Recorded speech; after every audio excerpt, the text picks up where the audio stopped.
এই বছর থেকে ইসলামী রাষ্ট্রবিজ্ঞান বিভাগেরও যাত্রা শুরু করেছি এবং এই বিভাগ শুরু করার আগে আমি নবী সাহেব হাফিজুল্লাহর সাথেও কথা বলেছি।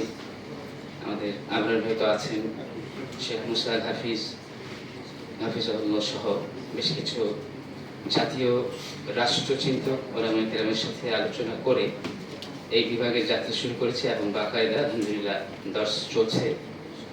এবং এই বিভাগের একমাত্র উদ্দেশ্য এবং স্বপ্ন এটাই যে এখানে আমাদের কিছু পড়াশোনা করা পড়ুয়া ফিকিরওয়ালা কিছু ছেলে তৈরি হবে। সারা দেশে তো আন্দোলন চলছে, আমরাও দিন রাত আন্দোলন করে যাচ্ছি এবং আমরাও আমাদের স্বপ্নকে পূরণের জন্য দৌড়ঝাঁপ করছি। দার্স তাদরিসের চেয়েও এখন আমার কাছে কেমন যেন বেশি মনে হচ্ছে যে ইসলামী রাষ্ট্র ব্যবস্থা এবং ইসলামী লিডারশিপকে এস্টাবলিশ করা, এটাই এখন আমাদের সকল ইসলামী নেতৃবৃন্দের প্রধান লক্ষ্য হওয়া উচিত।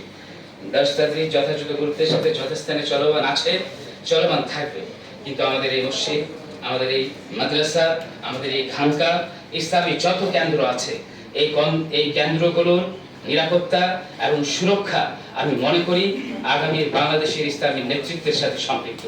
যদি ইসলামী নেতৃত্ব কোনোভাবে এবার হোঁচট খেয়ে যায় আর ইসলামী নেতৃত্ব যদি পরাজিত হয়ে যায় আর ঐক্যবদ্ধ ইসলামী নেতৃত্ব সামনে এগিয়ে যাওয়ার ক্ষেত্রে যদি এবার বাধাগ্রস্ত হয়ে যায়, তাহলে আগামী 100 বৎসর এই আফসোস আমরা কোনোভাবেই আর শেষ করতে পারবো না। এই জন্য আলহামদুলিল্লাহ অনেক পয়েন্ট আকারে কথা আসছে, অনেক পরামর্শ আসছে।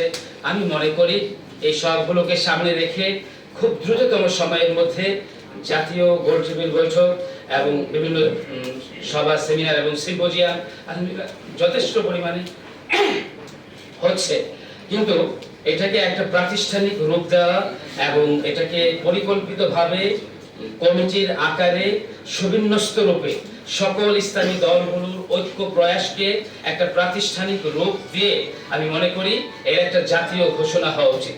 আমি চরমনায়ের মাহফিলের ময়দানের মধ্যেও এই আবেদনটা জোরালোভাবে রেখেছিলাম যে দ্রুত জাতীয় ঘোষণা আসা উচিত যে আমরা ঐক্যবদ্ধ প্ল্যাটফর্ম এক বাক্সে ভোট দেওয়ার জন্য আমরা 8টি দল 10টি দল একসাথে হয়েছি।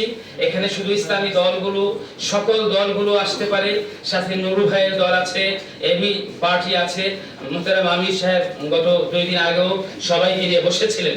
আমার মনে হয় এতেও কোনো বাধা নেই।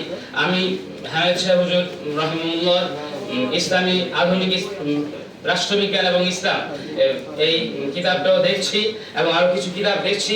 মদিনা সনদের উপর আমাদের আকাবিরদের যে গবেষণা এসেছে, এই গবেষণার আকারে সুস্পষ্টভাবে আমি বলতে পারি অন্যান্য অনিসলামিক যে সকল দল আছে, যে সকল দলগুলো ধর্মভিত্তিক না, তারাও যদি ইসলামকে প্রায়োরিটি দিয়ে এবং ইসলামী রাষ্ট্র ব্যবস্থাকে এবং শরিয়া আইনকে প্রায়োরিটি দিয়ে তারাও যদি ইসলামী দলগুলোর সাথে আসে, তাহলে তাদেরকে নিয়েও একটি বৃহৎ ইসলামী ঐক্য করা সম্ভব।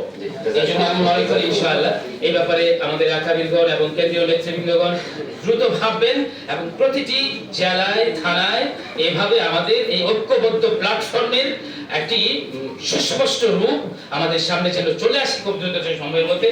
আল্লাহ তাআলা আমাদের আকাবিরদেরকে এবং নেতৃবৃন্দকে দ্রুততম সময়ের মধ্যে সেই তৌফিক দান করুন, এই আশাবাদ ব্যক্ত করে আমি আমার সংক্ষিপ্ত বক্তব্য শেষ করছি।